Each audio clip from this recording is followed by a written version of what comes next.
Welcome back to Maniacal Music Musings. I'm your host, Jeremy, as always, and I have more than a feeling that tonight is going to be a great episode. I've been working all day and smoking my health away, but my crystal ball made the future clear as could be. So I come into this with my shoes on and some peace of mind, ready to go, my mademoiselle. My co-host, though, he's a rambling, gambling man who likes to put me on the spot with his eclectic taste of albums. You think I'm a Catman or something with the freaking choices he gives me. This old man became a traveling man after he was reached out to by Jennifer and his Jody girl. The two of them met a ballerina to bring to their party, and she says there's something about you, CJ. I don't see it. He has had foreplay in a long time, though, so he decided to turn the page, turn on some heavy music, because this beautiful loser is going to go get him some love. CJ motherfucking playing the music god, everybody. Hey, yo. My best Rocky voice. Hey, yo. Something. I don't know. How is everybody? Buddy, I love to write these intros just to talk you up, but build the legend that is the music god. But, folks, we have a good one for you tonight because the theme of New England Podcaster Group members is officially over with this episode, as we have the founder of New England Podcaster Group and the host of Don't Be Caged by Your Age podcast, Mrs. Ande Lyons herself. That's right. Here I am, ready to have a good time with you guys. Thanks for having me, Jeremy and CJ. Our pleasure. It is our pleasure. I said, I have to end this month with the Don Corleone of the NEPG. So I'm like, I have to have Andy on the show. Thank you. Well, I love talking about music from my generation. I feel the Who in the background talking about my generation. I'm 69 and feeling mighty fine. How are you guys? 37 and eating a freaking case of beer at this point, it feels like. But CJ, you want to get into how you are? You what? Do you want to even get into how you are? I'm drinking Mountain Dew in Sunny D, if that's out of a Wendy's cup, if that tells you anything. I'm creating concoctions just out of random crap that we have here because, yeah. I buy random shit that I see at the store because I do the music and drink, or I'm sorry, along with the music reactions, I do food and drink reactions, and I see random stuff, and that seems like it'd make a good thing, and then you buy it and you never quite get to it, so it sort of sits there, and then you're kind of like, okay, I'm just gonna go ahead and drink it just so it doesn't go bad, and half the crap ends up being terrible. Like I bought a whole shit ton of Liquid Death because they came out with all these flavors, and they're fucking terrible. I mean, every single one of them is terrible, bro. Like I ain't the biggest fan. I ain't the biggest fan of them, but one of the networks I'm in is trying to get them as a sponsor. So the show's on. I like the show's water. on the network. I like the water. Don't get me wrong. I like the water, but the flavored ones are just. I'm not a big mineral water or sparkling water guy, so. But there's other things like these Snapples that are, amazing. And of course, anything Faygo comes up with other than that blue monstrosity that they tried putting out. Yeah. That was gross, but, I feel you. I feel that. But, yeah, as you would see on my floor, there's, cases of everything because I have, Berners and Dr. Pepper and Mountain Dew or not Dr. Pepper, Mr. Pibb and, different shit that they put out, and I don't know. So you should start trying to get sponsorship from them. I'll review your product if you pay me. It takes time to. I haven't built that channel up like I have the music reaction one because, I know music, dude. I don't know food and drink as much. I mean, I do, but I haven't invaded that space as heavily as I have the music thing. So it's a work in progress. Let's call it that. All I can say is I know a podcaster who wishes he was a prosciutto that might be able to help you with that. But Andy, why don't you tell the folks at home about your podcast and what you cover. Well, Don't Be Caged by Your Age is my 6th podcast since 2012. And I love shattering age-related expectations and stereotypes to help people thrive after 65. We have these incredible myths about people as they age, that they become irrelevant, that they're invisible. And I have to tell you, it's a freeing time of life, and nobody needs to be sent out to the pasture. Pastures are for horses, not humans. And there's so much. If you make it to 65, let me tell you, good chance you're going to make it to 90. So I always tell people, if you're looking back 25 years, look what you've done in 25 years. Or in your case, Jeremy, you're so young. Look back 20 years and what you've done. And so think of that, if when you reach 65, you got another 20, 30 years. What are you going to do with those years? So I love to interview folks who are shattering those age-related and stereotypes and are pursuing things that they really had never thought about pursuing. But when they reach this age, there they are. Who's this on the tractor? That is my 98-year-old grandfather who still runs his farm every single day. See, this is what I'm talking about. He ain't retiring. He's not sitting on the couch watching Netflix and deteriorating. He retired from General Motors after 35 years in 1979 and decided he wanted to be a farmer. I and love my grandma that. said, "You lost your mind." And she died about 10 years ago, and he still runs his farm every single day. CJ, he's my hero. He was in July. They were out baling hay, and my uncle called and said, "Do you want to come help us?" And I was like, "Hell no! Oh no! Why not?" I hated baling hay as a kid. I don't want to do it at 50. I sure as hell am not going to be doing it at 98. No way, bro. Thank you for the offer, but that's going to be a hard no for me. But I love that man. He is my hero. Oh. You know, he is just. I like to say he's as tough as John Wayne's leather, man. Like he is. He is that old school type. Doesn't say a lot, but you know I'm so you better than I can tell you. That's my grandpa, man. Straight up, he will show you something. Rarely tell you anything, but he'll show you anything you want to know. And you know, I love that, CJ. So that's the stock I come from. My dad's 77, still driving semi every day. There you go. This is, we live forever. Apparently. And hey, Harley, what's going on? My co-host from Asylum with Harley and Joker, of course, always watches us. Almost so creepy level, almost. But, well, Andy, of course, we asked you to pick an album to bring on the show, and I'm dying to get into this. So what album did you want to bring on? Well, I had to go with my hometown band, even though you have to understand, guys, I started listening to rock in the late 60s. So, I mean, my mother came home from the library in 1968 with this album. And she said, well, the librarian says this is a very popular album right now. I said, let me see, Mom, what is it? And it was Jimi Hendrix, Are You Experienced? And there we go. That's just kicked it off for me. And, I was into Cream. I was into all the early bands, the Kinks. We just had so many great bands, but I chose Boston, the group, and their first album because for several reasons.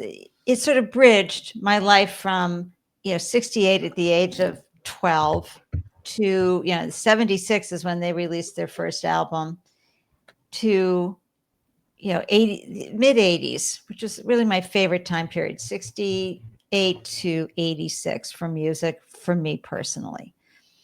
But I'm also a 4 times founder.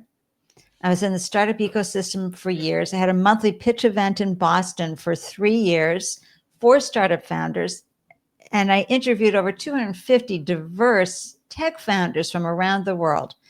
So Tom Schultz was highly innovative. He got his master's at MIT. He worked at Polaroid, but he built a home studio. And when he got picked up by a studio, a record label, they needed him in LA to record. He's like, yeah, I'm on it. And he didn't. He was a typical founder, innovative, built his home studio, did things with music for the guitar, for sound that was not done before. And so I chose Boston, one, for that reason, but also when the album came out, a few years after that, it was a really helpful album for me, as I had left my first marriage with the clothes on my back.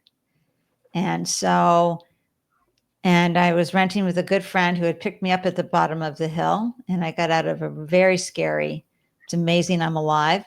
And that More Than a Feeling, that waking up to the words, to playing that music to help me get going in the day and keep going on and moving forward. It just was very uplifting rock music combined with all my other favorites.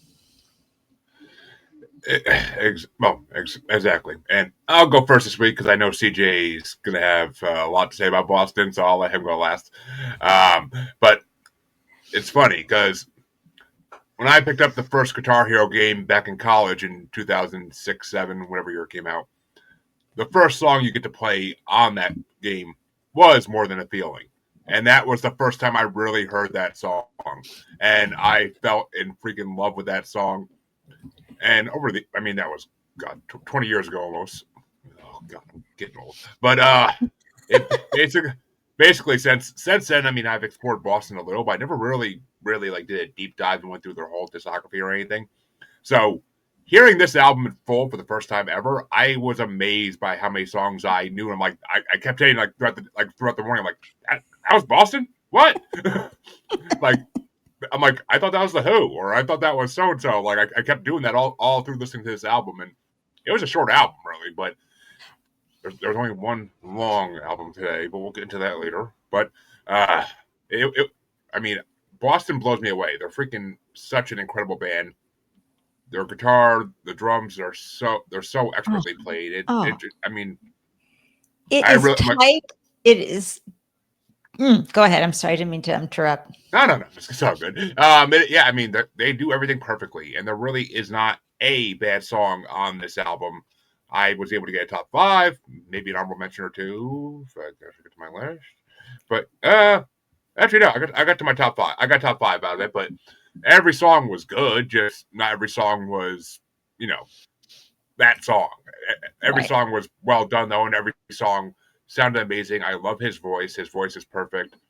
More Than a Feeling, I could have told that 20 years ago, More Than a Feeling. But Boston, right. That was Brad Delp. The vocalist, so delicious. And now that I live in Massachusetts for the last decade, it's been a decade? Actually, yeah, it's been a decade. Holy crap.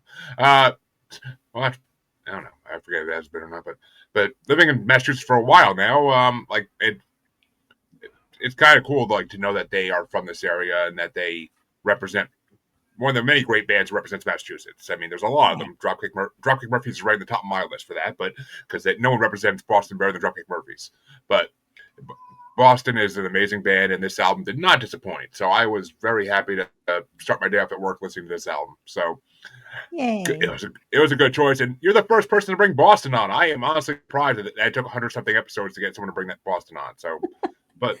Well, and I was living in Denver. So I was in Denver from 1974 to 1980. And so I was a little homesick for my hometown. And so when Boston came out, it just meant even more. But even, the lyrics to More Than a Feeling, I'm a chick. I'm going for some good lyrics there. And, so when you hear a song, often it will bring up emotions or feelings. And so they really tapped into that. And I'm really into dreaming and doing my thing. And it was just great. Loved. But I have so many more that I love too. Oh, trust me, I'll get to that when I get to why I picked my album. It was a good year for music, but it really was. The year this album came out was, I want to say, was it 79 or 75? 76. Yeah. 76. Came out in 76. Yeah.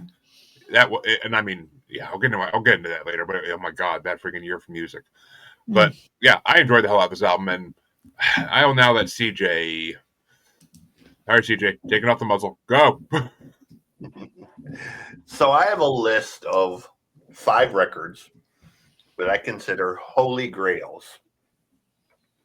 They are records both from my childhood and other times in my life that were influential or meant something at that time period.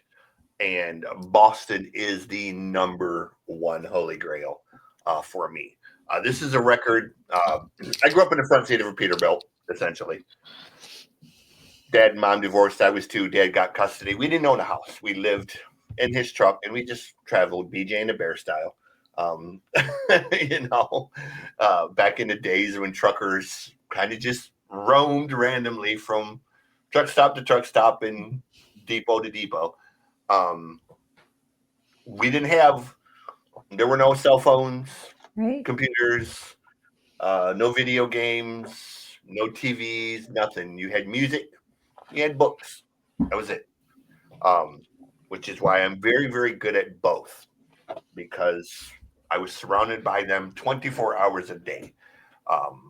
There were 2 artists that we listened to religiously. Boston was one. And my father, to this day, if you were to walk up to him and say, Bob Seger sucks, he will physically fight you in a parking lot. I don't know what it is about Bob Seger, but my dad will fight you over Bob Seger. So those are 2 artists that this one and the one I chose are 1 and 2 on my Holy Grail list, along with the Mother Love Bone, Michael Monroe, and a band from Chicago called Psycho and Temple. Those are my 5 Holy Grail records. So when I saw Boston was chosen, I was like, yes. Flawless record. Greatest musical scam in the history of music, because essentially the record label paid Tom a shit ton of money to be in LA to record this, and he recorded it in his basement for 1/10 of the cost. Like it went Newton or something. I mean, it was great. So he completely, he gave him the middle finger. Yeah, I don't want to say he scammed the record label, but he basically scammed the record label. Totally. Anyone who uses a digital audio workstation at this point today, whether it is Logic, Pro Tools, Acid Pro, Reaper, or anything, any form of MIDI that you use, you can thank Tom Schultz for. He created the systems that essentially created MIDI.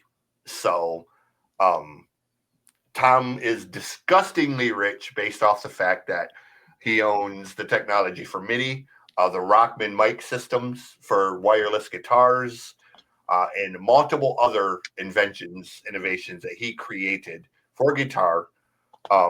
He gets paid for above and beyond the Boston stuff. So, and he's your dad's age, CJ. He's 77.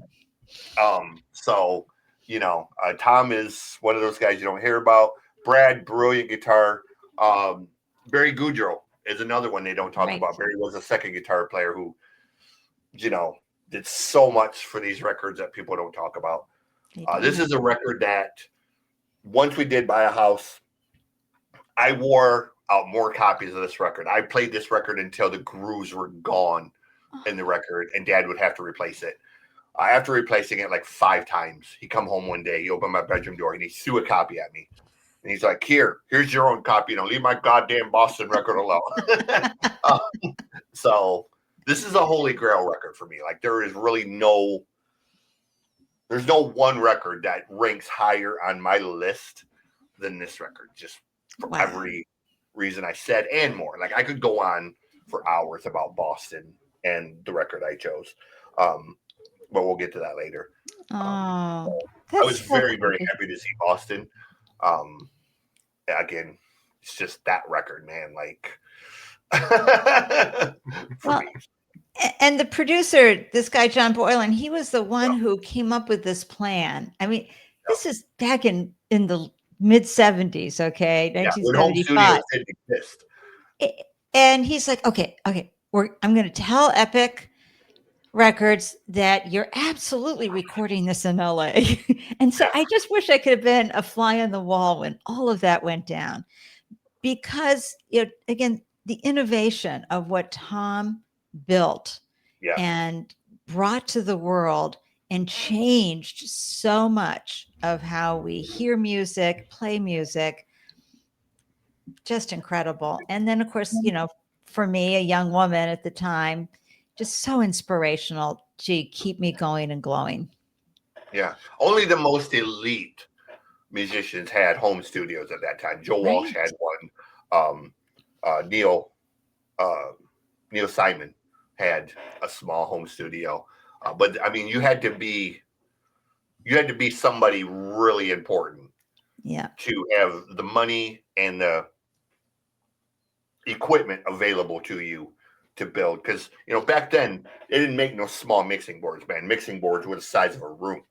So you had to have a mansion. You had to have someplace that they could drag in one of these big ass mixing boards that were 8 or 12 foot long and weighed 400 pounds. And, so it wasn't an easy endeavor to do what Tom did, man. Like, so yeah, before, what's her face? Just won the Grammy. I can't think of her name now. Before anyone else did a bedroom recording, Taylor Swift or anyone else, Tom made the mold for home recording, MIDI, wireless guitar systems. Again, it's just so many things that you could go on about. It all started in that basement, man. And that dude from MIT. Which is why the band's so freaking incredible. It's because they deserve to be. They deserve to be incredible. But and think about all the years that this band has existed. They've only recorded like 5 records in 50 years. I mean, between Boston 2, Don't Look Back, and when they did Boston 3, it was almost 18 years, almost 20 years between, the second and third record. And Don't Look Back hit number 1 so fast. One of the fastest albums to ever do that. Yeah. So. Yeah, they definitely earned their place in history. That's for damn sure. But well, here's the fun part, Andy. What are your top 5 tracks off this album? I know you're gonna have a hard time deciding, but very hard. Okay, so of course, number 1, More Than a Feeling. I love Smokin'. I love Hitch a Ride. Something About You, of course, and then let Me Take You Home Tonight. Which, yeah, I thought Let Me Take You Home Tonight was gonna be on my list, but it wasn't the song Let Me Take You Home Tonight that I thought it was. It started playing, and I was like, "This is not the track I was thinking it was going to be." Okay, no, but no. It was good. You were thinking of Eddie Money one, weren't you? Yeah, I was thinking of Eddie Money, but yeah. I mean, I would just say 1 through 8, but you know, I mean, I could also just go 1, 2, 3, 4, 5. Yeah. More Than Feeling, Peace of Mind, Foreplay, Long Time Rock and Roll Band, Smoke. It's just I'm kind of like you, CJ. I just played it and played it and played it and played it. Yeah. And had to get another one. Oh yeah, I've brought those records on the show before. I brought the ones I've got broken by my brother because I could take his version and he'd break it because he'd get mad at me for taking his copies. But this is back in the day when you could burn CDs, so it was a lot easier to just make a new one 20 minutes later. But so my number 5 was Smokin'. I never heard that one. That was a really good song, and obviously I love smoking. So I mean, yeah. A song that has to do with smoking, I'm down for. I don't care what anyone says. Motley Crue's best song is "Smoking in the Boys' Room," and it's not even their song, but it's their best song. But I don't care what anyone says, CJ. I swear to God. But my number 4 was "Something About You." That was the only other new one in my top 5. But that was a really good song. I enjoyed the hell out of that. kind of like a good love song in a way. But More Than That Feeling actually was my number 3. I thought it was going to be number 1 when I first started listening to this album, and then, I realized a couple other songs that they actually sang. I didn't realize it was them. And number 2 is definitely the prime example of that. Foreplay Long Time, I never knew was Boston. I always thought it was like The Who or something. I never knew that was Boston. I should recognize the voice, but what can I say? And number 1 has to be Peace of Mind, because once again, another song I didn't realize was Boston. I don't know who I thought sung it, but I did not think it was Boston. So when I saw that, I was like, I started hearing the first couple notes. I'm like, wait a minute. I know this. Oh, shit. This is Boston? Make my day even better. All right. But yeah, Peace of Mind is definitely my favorite album off that track. That's always been a favorite song of mine to hear in supermarkets and whatnot. So Peace of Mind's damn good song. Damn good. But CJ, what are your top 5 off your Holy Grail? Number 5 is Peace of Mind. Number 4 is Foreplay Long Time. And for those of you that have not heard it, go on YouTube. Look up. There is a COVID version that's got Mike Portnoy of Dream Theater playing drums, Dino Jalusic doing the vocals. It's got like Lottie Dooley doing the organ part. The guitarist from White Snakes playing guitar. It's a cover version, but it's just absolutely brilliant cover version, man. If you've never heard Dino sing, he is the baddest son of a bitch walking the face of the earth, man, for a 27-year-old dude who just sings everything. Number 3 is Smoking. Number 2 is Hitch a Ride. But my favorite song has always been We Were Just Another Band Out of Boston.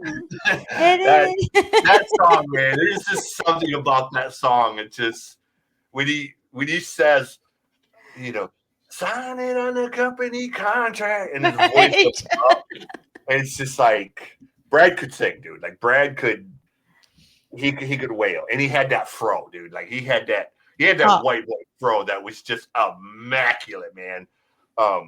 So many white boys in the 70s tried to pull it off and just couldn't. Brad rocked that hard. So kudos to Brad for being able to pull that off. But yeah, that's my top 5. Pretty much everything. You put any song. Yeah. And I had to go a little non-traditional because of all the songs on that album are so good. Yeah. But you're absolutely right on Rock and Roll Band. That part about being in Rhode Island and a guy coming up smoking a cigar. I swear I had a similar experience when I was seeing Sting and the Police back in Rhode Island one time. It was just, came in this big Cadillac car, and I don't know. I just loved that part too. Yeah, it's like I said, it's just one of them records, man. Part of it is my childhood. A part of it is I listened to it so much, and part of it is just it's just one of them records. There's not a bad song on this record. There really isn't. From top to bottom, you could put any 5 songs in any order, and you're right.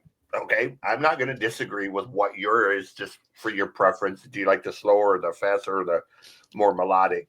It's all there. It's all there. Well, it's like Bob Seger, same thing. We'll get to that. We'll get to Seger, all right. I got opinions on that. Well, no, and Styx too. I love Styx. Well, funny you say that, because after you said you wanted to bring Boston, which I had a feeling it was going to be Boston, but I was like, I'm not sure because you mentioned Santana too, so I didn't know which way you were going to go. I was ready for that one too. Because I'm going to tell you right now, if she would have said Santana, I had a whole different record ready. I was going to bring the Chris Perez Band Resurrection record that he wrote after Selena was killed. So I was waiting on that.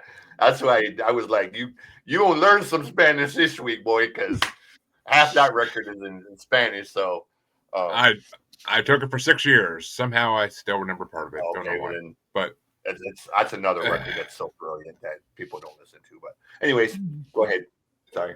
So you said this album, and it came out in '76. So, as always, I'm looking at the year the album came out, trying to find another album I'd like to bring that's similar-ish. And my God, was '76 a year for rock? Oh my God, so many choices I could have picked. One Rock, night, dude. That's 76 was a badass year. and scary enough, I don't think we hit that year too much on the show, but there's a lot of years to hit. So Aerosmith, Bohemian Rhapsody. I mean, we had. I almost brought. Night of the Opera was 76. Fleetwood. Who? What? Pardon me. We did a show the other week. I had Night at the Opera. That's 76. Yeah. It is. You're right. Because I looked at it and I saw. I'm like, oh yeah, I already brought that crap. But I mean, I for a good 5 minutes before I found the album I brought, I almost wanted to bring Blue Oyster Cult's Agent of Fortune, because I was like, oh, the album with Don't Fear the Reaper, I might have to bring that one. But as I'm scrolling through the list, I found something and I was like, I can finally do it. I can finally do it. When I was in high school, and I've told this story a couple times in the show, when I was in high school, I picked up at FYE a 3-album collection of Styx, because it was one of my dad's favorite bands, and I'm like, I should check them out and see why Dad likes them so much. And the 3 albums were awesome. The three albums were Grand Illusion, Pieces of 8, which both those I already brought in the show. So I can now finally finish my collection by bringing on Pieces of 8? Oh yeah, that's the first one I brought on. But I can finally finish my collection and bring on Styx's Crystal Ball album. But dude, you're taking me back to being a kid, bro. Like, seriously, like, just sitting in that truck, man. Just miles and miles of endless highway and just nothing but music, dude. It just. I mean, I'll be the first to say Styx's profile and what they did changed over the years dramatically based on who was in the band at the time and what direction they were heading. Because, I mean, they just put out an album this year, for God's sake. They're still going strong. But they're not aged by their age, Jeremy. No, they are not. I mean, they're still up on. They do 100 shows a year still, and they're all grayer than gray, and they keep going like they're right there with Mick Jagger was for years. But I will say that out of the 3 discs, the 3 disc collection, this is the weakest one out of the 3. I will say that by far. But Grand Illusion is the strongest in my opinion. But this album, come sail away. Come on. I would put Pieces of 8 above that, and I would put this above Grand Illusion personally. Like, Grand Illusion has a couple good big hits. Pieces of 8 is the one that. They don't even have to be hits. Man in the Wilderness is one of the most amazing songs of all time, and it's unheard of by Styx, basically. Like, it's not even one of their like top 20 songs according to most people. So, but yeah, it's like the lyrics in that song are beyond phenomenal. But Crystal Ball, this album it's short, it's sweet, and it's just very classic. Like, I can put on. I used to play these in my car nonstop when I was in college, and even in high school, I used to play these in my car nonstop and blast them through town. Like, it's just, Styx is one of those bands that I've wanted to see live for like 25 years, but I just never had the chance. It never worked out perfectly. I mean, and I probably still have the chance if they come around Boston, because they're always performing somewhere. But hopefully someday I'll get to see them. I actually made a promise to myself today. I'm going through their discography at some point when I get them on my list. So, because I haven't done a full listen through in many, many years of them, and there's been a lot of albums that came out since then. So I have some new music to listen to. But Andy, what did you think of Styx's Crystal Ball? I enjoyed it a lot. I thought it was a lot of, but of course, a good guitar pieces for me personally. I am electric guitar always, wailing away. Now that I know the correct order, I start with number 5. Crystal Ball was number 5. Shoes was number 4. Loved Claire de Lune Ballerina. I didn't even recall that. I can't believe, I don't know how I didn't know about that. This Old Man, terrific, but Mademoiselle, just for me. Mm-hmm. Yeah, Claire de Lune Ballerina is another one of those the best songs, some of the best songs on any of their albums are the ones that you never hear of because they just never got the hype. Right. I mean, So that one Kilroy was actually based on a classical piece by Debussy. Yeah. He wrote. He changed the tuning from D to C for his voice. So. I mean, cool. Listen to Kilroy was here. Literally, the best songs on that album are not Mr. Roboto. That's for damn sure. But even though Mr. Roboto is an amazing freaking song, I'm not gonna lie. But CJ, I'm dying to hear because I haven't brought on Styx with you yet. So, what's your opinion on Styx? Pieces of 8 is another one of them records that's not in my top 5, but it would probably be in my top 10. Renegade that's the song for me. It's just one of them songs that, I have a list of songs to go with the records. Highway Song by Blackfoot, Renegade,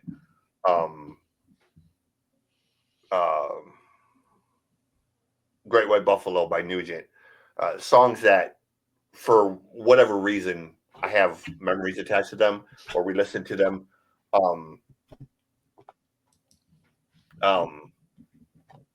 One of the songs off my record from Seeger is another one. So Pieces of 8 is a really important record to me. I would have preferred Pieces of 8 over this one, but I'm not going to complain about this one. I love the Styx. I like the new version. I'm a huge Tommy Shaw fan.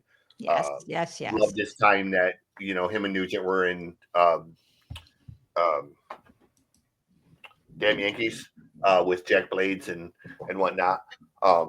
Still hoping for them to finally finish their third record that's been sitting on a shelf for 30 some years. The label has never allowed them to put it out. This was actually the debut of Tommy. Mademoiselle was the first song that he actually recorded with Styx. And then he ended up doing, Renegade and Mr. Roboto and James Young, JY. He sang Working Class Man. That was his big showpiece to sing. So, Styx actually had 5 singers. Every person in that band was an established singer in their own right. Now, the brothers, the drummer and the bass player, they didn't really sing a lot other than background, but they could. So what made Styx premiere at that time was the fact that they had, other than Queen, they had the massive harmonies, not like what Queen had. So, when they did songs like Renegade, Mr. Roboto, Come Sail Away, they had them big soaring vocals, those background vocals, the harmonies. They were really the only band other than Queen and Kansas that had them type of layered harmonies. So Styx are, whether you like them or not, you got to just kind of step back and say, very important band in the, of the grand scheme of where music was and went. I mean, they took the ball from Zeppelin's court basically with the fantasy theme metal too, and they kept it going for what would become a very expansive universe in the future. That me and CJ both have a lot of love for our symphonic metal. So no symphonic metal would exist if Styx and of course Zeppelin didn't really lay the foreground for it all. So I had 2 honorable mentions for this album because I freaking had to. I almost put all 8 on, but I'm like, I can leave one off. But Put Me On and Mademoiselle are my honorable mentions. They're both really good songs, just they're not top 5. No. Jennifer is my number 5 because any freaking time Styx does a song with a woman's name as a title, it's always phenomenal. And you said it, the freaking harmonies in Jennifer are on beyond belief good. Like, it's number 4 is Shoes because Shoes is kind of like a little more bluesy rock for them, and it's kind of cool to hear Styx do that. My number 3 is Claire de Lune and Ballerina, which I love when any band takes classical music and kind of puts it into their work. So that right away sold me, and Ballerina has always been a good song. And number two was This Old Man, which I was actually thinking, listening to that today, I'm like, that should be the theme song for your podcast, Andy. But this old man's classic. It's almost like kind of fairy tale essence like song, but it's Right. it's amazing. And my number one has to be the title track, Crystal Ball. Like just the soaring vocals when they do the chorus. And I mean, I'm a paranormal podcaster, so crystal balls are kind of my thing to begin with. But it's any Styx is just nothing I can ever say about Styx would be bad. It's always just they're such an amazing band. Their lyrics, their music is just it can make you feel happy even when you're in your most darkest places, and it's done that a lot for me in my past lives. So, Styx is there'll be more of them on the show, even though I got my big three done. I'll bring there's definitely more albums of them I freaking love. So maybe even the first one. It's different, not for everybody, but it's good. But CJ, what were your top five for Styx? I have This Old Man, Claire de Lune, Ballerina. Number 3 is Crystal Ball. Number 2 is Mademoiselle. But the song I really love off this record, another Tommy Shaw song, the song Shoes.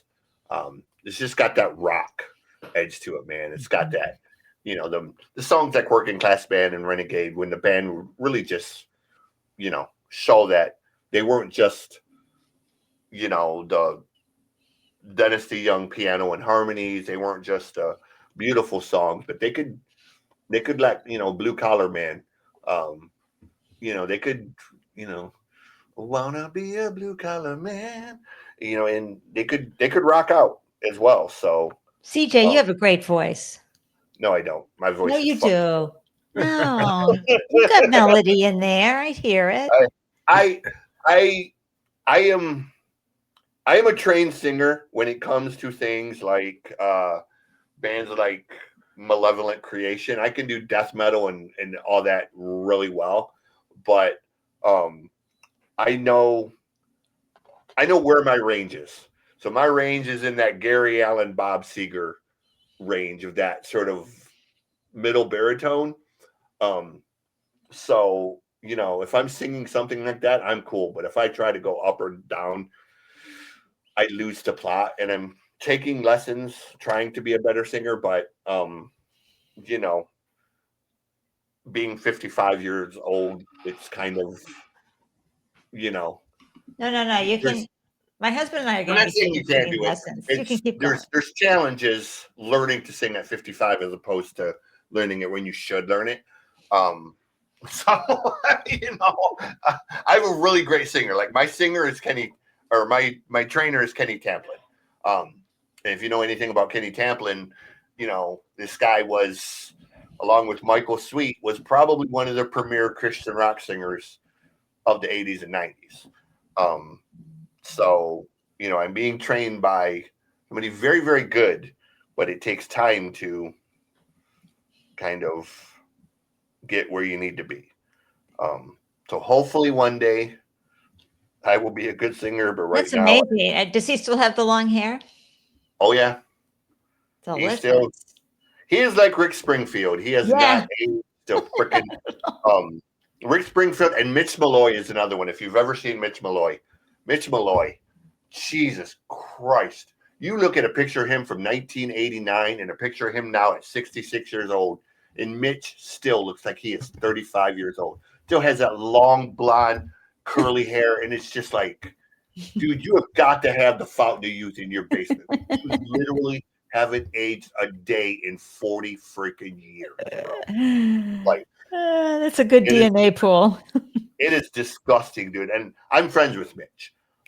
Mitch is one of my favorite singers, and I tell Mitch all the time, like, dude, let me in your basement. I want that fountain of youth. I don't have the fountain of youth. Quit, dude. I'm telling you, bro. Like, I don't know what you eat or what you do, but he's the type of guy you want in the cover of your romance novels. Just saying, dude. It's disgusting. Like it's just healthy eating and good genes. Yeah, it's 110% good genes right there.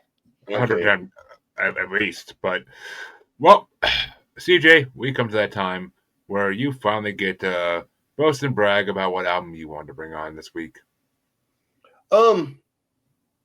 So I brought Bob Seger Live Bullet. I kind of went back and forth between this one. They both came out in 76, Live Bullet and Night Moves. Both came out. Both very, very important records to me. One is live, one is the studio. Live Bullet came out before Night Moves.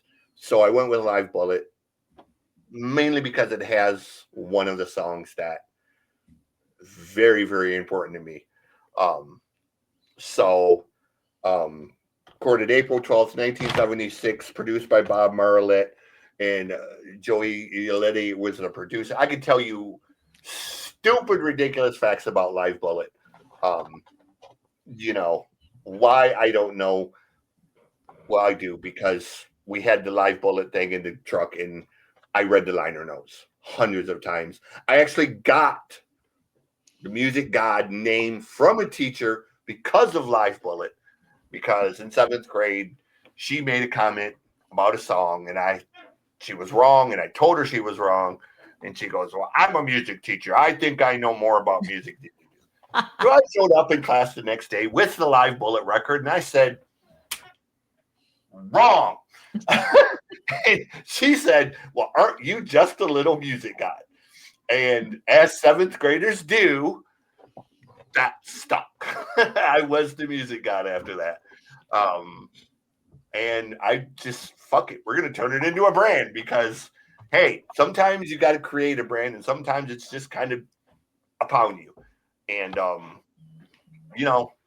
3.5 million songs across 100 genres says I probably know more about music than any group of people that you will put me against.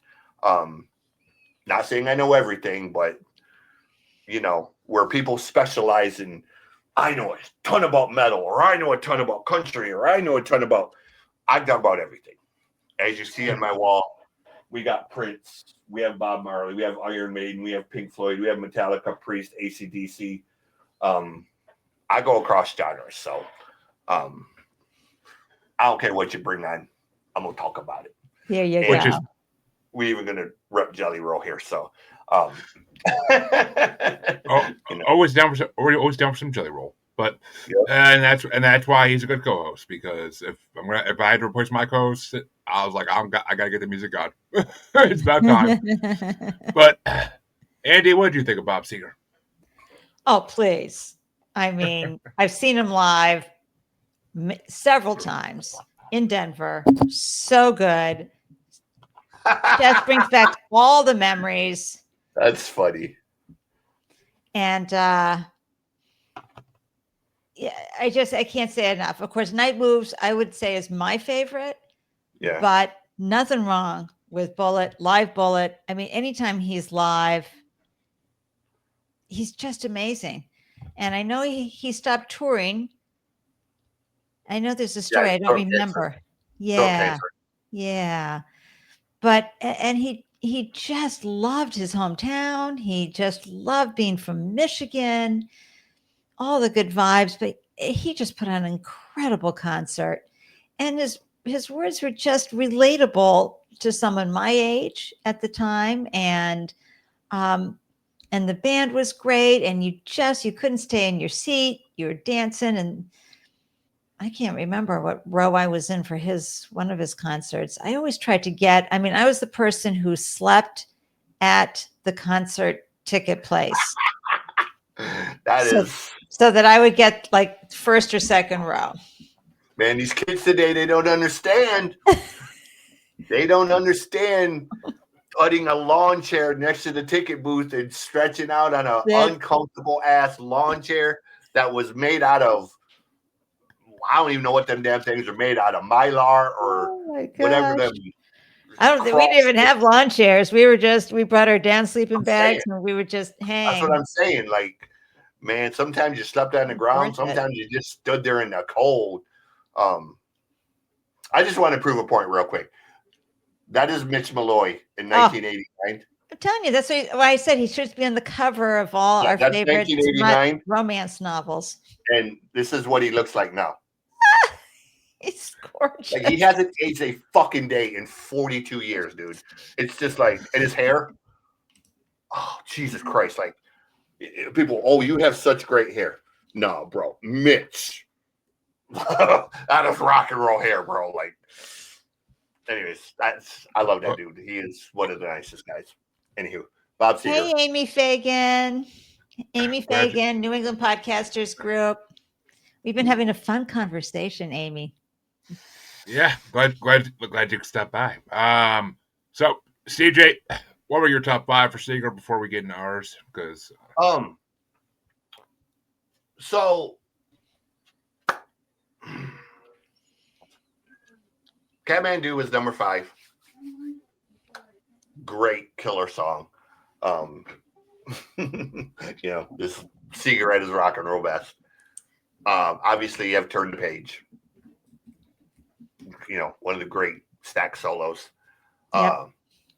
Beautiful Loser. The top 2, though, very special meanings to me. Number 1, Traveling Man. Yeah, absolutely. Being the son of a truck driver, being a truck driver myself, Traveling Man and Highway Song are just songs that you relate to. Endless miles of highway. Endless miles of highway, staring out at the sky. Up with the sun, gone with the wind. I mean, that's exactly what you were doing. But my number 1, it's funny you said it earlier because it's the reason I laughed. When I had this accident, when the chain snapped, when I pulled over, I was on the side of a road in Denver. Loaded, shifted, unhooked the chain, damn thing broke, smacked me in the forehead. Hold the basis. So after all of this was done, the trucking company said, "Hey, where's our truck?" I'm laid in the hospital with a brain injury. Fuck your truck, okay? Like, I'm not thinking about your truck, bro, but it's on the side of a highway in Denver. So they sent a driver to get it. And the owner asked me, "How are you going to get out of Denver?" And my immediate thought went to this record of Get Out of Denver. It's just being one of those songs. It's another one of those rock songs that Seeger did. Never put it on a record. It's just Get Out of Denver is my number 1 because Wow. I relate to it on multiple levels now of of that. So yeah, and it's a killer song. But again, another record, you can choose any 5 really. You're not really going to be wrong. There's only one song on this record I don't really care for, and it's not that it's not that it's a bad song. It's just not one I like a lot. I don't like the way they recorded it more than the song itself. It's hard to listen to on the record. So, yeah. Yeah. What song is it? I'm dying to know. It's the same song. Nightbush. Yeah. Yeah. It's a Tina Turner song, so. It's on the record. He was first coming to the stage, so the mics were really hot. So it's really kind of hard to listen to on the record because it's kind of really in your face. Yeah. The mics are breaking up, and it's not that it's a bad song. It's just the recording of it itself isn't. Like once that song passes and he gets into that groove, the band is just hot. But it takes that minute to. I'm pretty sure that was on the album that Jamie brought on of Seeger's a while back, and I'm pretty sure that I didn't like the freaking studio version of that song either. Silver Bullet, I think it was. It's a Tina Turner song, dude. I mean, it was. Yeah, I know. These are cover songs, or a number of them on this are cover songs. Well, that's not a bad thing at all of them. I'll tell you that much right now, but I'll get to that. I'll get to that in a minute. But Andy, what were your top 5 for? Such good memories. Rambling Gambling Man, number 5. Kathmandu, number 4. Turn the Page, number 3. Oh, and I had a tie. I couldn't do 1 and 2, but okay. Traveling Man, number 2. Beautiful Loser, number 1. But I could go back. I could say Beautiful Loser, number 2. Traveling Man, number 1. But just Beautiful Loser, the way it starts off, it's the dichotomy of, well, I want to dream like a young man, but I with the wisdom of an old man. I want the home and security, but I want to live like a sailor on the sea. It's this whole, the whole premise and challenge of you can't have it all at once. You just can't. And that's what I love about Beautiful Losers, that you can, and that's my whole startup world, right? How to find that place where it's smooth. People underestimate Seeger for writing songs that were songs, dreamer songs, essentially. Songs about just dreaming about the open road, dreaming about the bigger life, dreaming about the bigger picture. Or dreaming about points hollering out all on their own, Yeah, when they put Mask out, the movie Mask, he wrote Roll Me Away specifically for that movie for Cher. And I still listen to that where he's talking about, riding the road to Mackinac City. And, a lot of people, if you're not from Michigan, you won't get that reference. But there's a road that cuts through Michigan, and it's just sort of this highway of trees on both sides, and it's just road. And when you do it on a bike, man, it's one of the most gorgeous things you'll ever see, of just, you see all these trees, but you see this blue water at the end of it. You can see the blue water for, 50 miles because you're kind of like this, and then you come down into it. It's incredible, man. I mean, it's like traveling towards Cape Cod. Cape Cod sort of has the same thing. Yeah. So it's Seeger wrote songs that people forget about, but are, Well, didn't he have this huge hit that was for Beverly Hills Cop or something? Yep. Yeah. Begin with S. And it was like his best selling, and I didn't even remember it. Son of a bitch. It's Yeah. Hold on, I'm looking it up now. I forget what it is. It's been there. Yeah, I got it. Oh, Shakedown. Jeez. Yeah, that's it. Shakedown, everybody. I never would have thought that was his best-selling hit in a million years. And that's the same record where Patti LaBelle did New Attitude. So they both kind of took on this whole. I'm a Patti LaBelle disciple, man. Like, I will drag. I will drag my naked body through glass for Patti LaBelle. 110%. All the way with you on that. You can talk about Whitney. You can talk about Aretha. No, I don't want to hear all that noise. Patti is that woman at every level, man. She goes there. Well, CJ, I'm happy to tell you, I got 2 honorable mentions for Seeger as well. But first things first, I fucking hate live albums. You know it. You know it. Why? I'm sorry, bro. Like like I said, I don't want to hear the moves, but I don't want to hear the crowd. I don't want to hear the crowd. I want to hear the track. I want to hear the track recordings that are meant to be. I mean, it's not the worst live album I ever freaking heard. I had to put up with a lot of Zeppelin lives when we were doing that bracket, and oh my god, there was a lot worse recordings. When it comes to live records, this is in the top 3. Oh man, I'll give it a top 10 maybe, but it's definitely better than the freaking live Kiss album I had to listen to. That's ouch. Yeah, I love Kiss, but the live album was garbage. But the Kiss is amazing. Just they need to be studio. But my 2 honorable mentions were Jody Girl and I've Been Working. I've never heard either of those songs, and they both just blew me away. Ramblin' Gambling Man had to be my number 5. Of course, I know that song. It's freaking classic. Traveling Man was my number 4 because of course, I know that song as well, and that song is phenomenal always. Even live, it sounded really good. My number 3, I never heard before, and that's my number 3 is the Bo Diddley medley because after going through some of the 50s Billboard brackets, I love some Bo Diddley. So, Bo Diddley medley was freaking great. Catman 2 is my number 2. I never heard of that song, but that song is so phenomenal. I'm like, how have I not heard this? Catman 2. That's really nice. And I mean, number 1, it's obvious, but number 1 had to be Turn the Page. That I'm a sucker for a good sax solo, and that song sax solo is phenomenal. Yeah, That I mean, really that's is. a quintessential Bob Seger song, man. Like it's one of them songs where, you know, even before Metallica covered it, and Metallica did a very serviceable, decent cover considering who they are.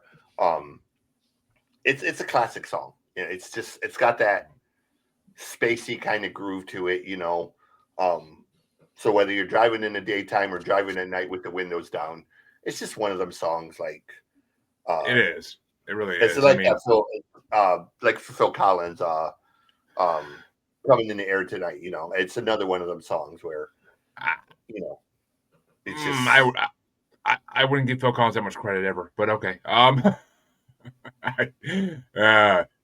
It's his best song by far, but even his best song is. Well, actually, no, it's not his best song because I forgot the whole Tarzan album, which is better than that song. But that's the Phil Collins I want to hear. I may to torture you bring that on some week. I just thought of that, but Do what? I don't mind Phil Collins. I mean, he's okay. I'm not my favorite, but I think someone did bring one of his albums once, but the only album of his I ever would dare bring on this show is the Tarzan album. So I was gonna say I don't ever want to hear Against All Odds again, but I think that's the one somebody brought on actually, but I could be wrong. That's just because that was another one of them songs. Like I can't fight this feeling, and Lady in Red, that, you know, they just played the goddamn thing completely. There's a lot of those. Trust me, there's a lot of those nowadays. But especially when you work in supermarkets all day and you go to different ones all day, you hear the same song because it's at different parts of the radio. Oh my god, you want to kill somebody after it. That's the worst. Like, dude, I go to Myers here, and you know, Myers is like kind of the Midwest version of Walmart. It's like a bougier Walmart, and they play mainstream stuff for their thing. So hearing like Ozzy and Bon Jovi and the shit that we considered new music now as being played as like quote unquote elevator music, it's just like, it's just wrong. Fuck, am I really that old, man? Like, damn it. Like, I never accounted that there would be a time where Living on a Prayer and Crazy Train or something. You know, Crazy Train is one of the most overused songs in the fucking history of Earth. I'm just saying, like, I never accounted for a time where, like, Home Sweet Home by Motley Crue would be a freaking music playing on the speakers at a grocery store. Because, you know, because back in our day, it was, you know, Johnny Mathis and Engelbert Humperdinck and shit like that, and, you know, it was old people. And, you know, so I saw a shirt yesterday. I didn't need it. It was the most perfect shirt. It said the problem with growing old is I'm 25% stud and 75% muffin. And I was like, I need that shirt. I was like, I love it. A Gen X, the epitome of Gen X. Exactly. Kroger is another place that, you know, just you hear like the classic rock songs. I heard St. Elmo's Fire the other day. I heard St. Elmo's Fire. That's another song. I love fucking John Parr. John Parr is one of them people that just, oh yeah, he's so much bigger than he was. You know, everyone, he only had St. Elmo's Fire. No, dude, he had Naughty Naughty, Running the Endless Mile. I mean, there was just, John Parr was fucking amazing. He just never made it big in America, and he should have, because he's freaking awesome. And St. Elmo's Fire is such a good fucking song. It really is. And I Would Die on a Hill. John Parr, Brian Setzer, and Jimmy Barnes should have been massive superstars in America. And Jimmy, you know, Jimmy's 78. He's still out there with a voice that will absolutely melt steel. Like Jimmy Barnes, dude, if you don't know Jimmy Barnes, he is like the Australian superstar next to John Farnham. And that man has a voice. Apparently he has, what they discovered is they tested his voice. The reason he has that razor voice, he has a second vocal flat that most people don't have. So he has a double vibrato in his thing. That's why he can hit that super high AC/DC voice, even at 78 years old. It doesn't damage his voice the way it would most people because he has an extra vocal cord. And I was like, they need to make a documentary on that. But they did. I'm It was in sure working there's- class then. Okay. But Jimmy's a badass, you know, and he records with Beth Hart and all these amazing female singers, Joe Bonamassa. Why do I know Beth? Why do I know Beth Hart's name? She's out of Australia. They brought her on the show a while back. She's blues piano, beautiful, gorgeous. Oh, yeah, okay, I know that now. Yeah, just a wonderful woman. Beth Hart's another one that I would crawl through glass for. Just not so much, just because her love of animals and what she does for charity behind the scenes. Beth Hart is she's a walking fucking angel, man. Like Beth Hart is just a goddess. And I mean, she's so what she does for suicide awareness, just so many things. Like again, if you don't know Beth Hart, look her up. She is.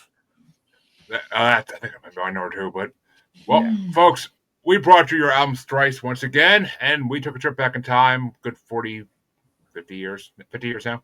God, I hate even saying that because 70 still feels like 20 years ago to me. But another few months, it'll be 50. Jesus Christ. That's right. That's why I had to do those concert tickets, because I said, oh my God, look at what I was doing in 1979, 45 years ago. This was like last year. And I thought, dang, I got to do something about that. And I had come across I've moved and lived in probably at least 25 different places since I went to those concerts. So the fact that I even had those tickets was amazing. I have lived in 38 states and 16 countries over my life. So I've seen up, down, in between, backwards and forwards. I've seen the best and worst of the world and people, and I am proud to be American. I love the fact that we have so many amazing artists from all over the world that, you know, in growing up when we grew up. You know, the only thing I will say is I am glad that we did not have cell phones or cameras. Because I say that all the time.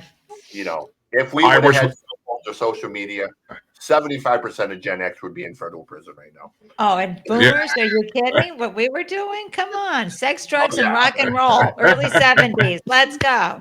Well, as much as I hate to break the trip of memory lane back, I hear my kids not being good. So I have to go take care of that. But Andy, where can they find you in your lovely podcast? Oh my gosh.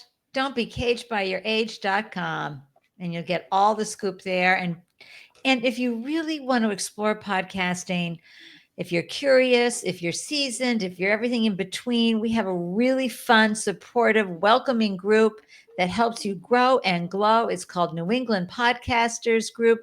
Visit newenglandpodcasters.group.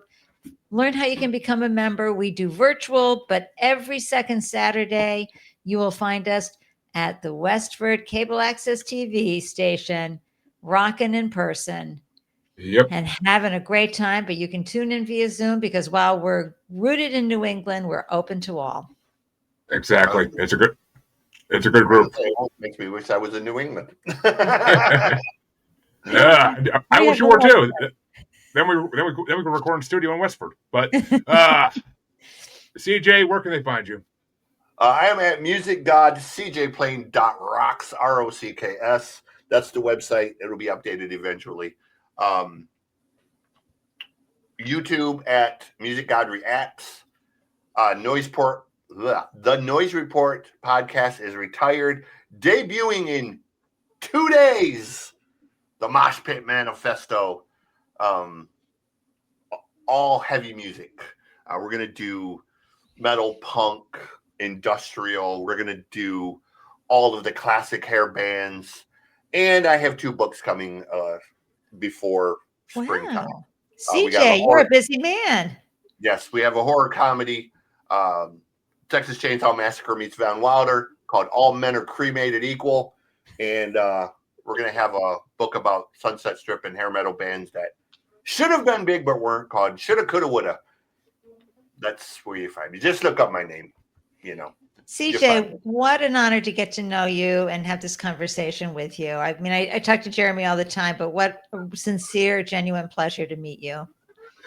Yeah, she gets enough of me. That's for damn sure.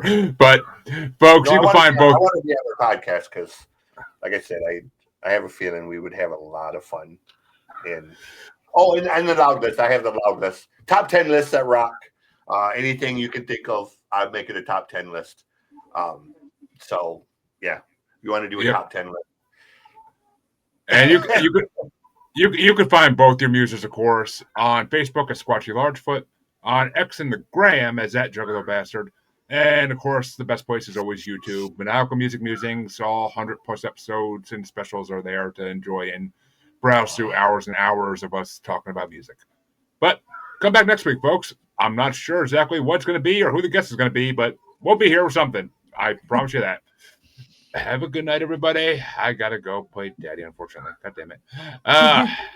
Have a good one, everybody. Thank you. And thank you, Andy, for coming on. It's been an absolute pleasure having you on, and you will be back eventually, I promise you. Well, listen, we got to talk about Santana.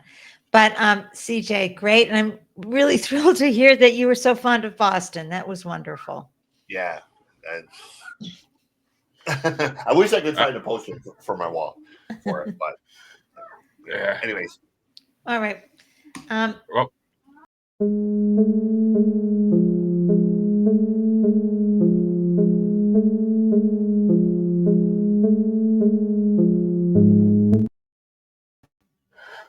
I don't